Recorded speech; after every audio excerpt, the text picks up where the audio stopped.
৩০ April শুরু হচ্ছে প্রতিভাবান ক্রীড়াবিদ খুঁজে বের করার প্রতিযোগিতা নতুন কোরিয়া স্পোর্টস। এই খাতে সংশোধিত বাজেটে বরাদ্দ হয়েছে ৪০ কোটি টাকা। সময়ের সাথে সাথে দেখা দেয় নিত্য নতুন প্রয়োজন। রেডি থাকতে হয় প্রতি মুহূর্ত। তাই এলো ইনোভার, যেন আপনি লাইফে থাকেন রেডি প্রতিদিন। ইনোভার, ডিজাইনড ফর নাও। তারেক রহমানের নেতৃত্বে বিএনপি সরকার গঠনের পর নতুন করে নতুন পরিসরে চালুর উদ্যোগ নিয়েছে। তৃণমূল হতে জাতীয় পর্যায়ে ক্রীড়ার প্রতিভা অন্বেষণে থাকছে ফুটবল, ক্রিকেট ও দেশীয় খেলা। ৩০ এপ্রিল যার উদ্বোধন করবেন প্রধানমন্ত্রী। অংশ নেবে ১২ থেকে ১৭ বছরের শিক্ষার্থীরা। এই আয়োজনের জন্য বরাদ্দ দেওয়া হয়েছে ৪০ কোটি টাকা, যা ব্যয় হবে পুরস্কার, প্রচার ও বিজ্ঞাপন, ক্রীড়া সামগ্রী, অনুষ্ঠান ও ভ্রমণ খাতে।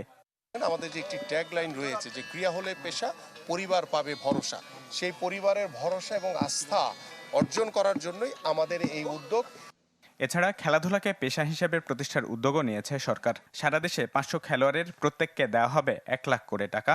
আপাতত অর্থের যোগানের প্রেক্ষিতে ৩০০ জনকে বেতন ভাতা দেওয়ার সিদ্ধান্ত নিয়েছে অর্থ মন্ত্রণালয়, যে খাতে সরকারকে গুনতে হচ্ছে ৯ কোটি টাকা।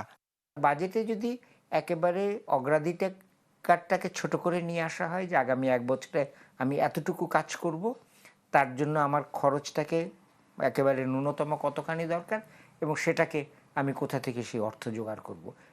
সামাজিক নিরাপত্তা খাত থেকে চলতি অর্থবছরের সংশোধিত বাজেট থেকে এই অর্থ দেয়া হলেও স্থায়ী কাঠামো পাচ্ছে আসছে অর্থবছর থেকে। ক্যারিয়ারের শুরুতেই বেশিরভাগ খেলোয়াড়ই বড় ধরনের আর্থিক সংকটে পড়েন। পরিবার চালানো, প্রশিক্ষণ ব্যয় মেটানো কিংবা পুষ্টিকর খাদ্য নিশ্চিত করতেই হিমশিম খান কেউ কেউ। এর ফলে সম্ভাবনাময় ক্রীড়াবিদদের কেউ কেউ হারিয়ে যান মাঝপথেই। সরকারের নতুন এই উদ্যোগ হিমশিম খাওয়া এই অবস্থার বড় ধরনের পরিবর্তন নিয়ে আসবে। ইমদাদ হক, চ্যানেল 24, ঢাকা।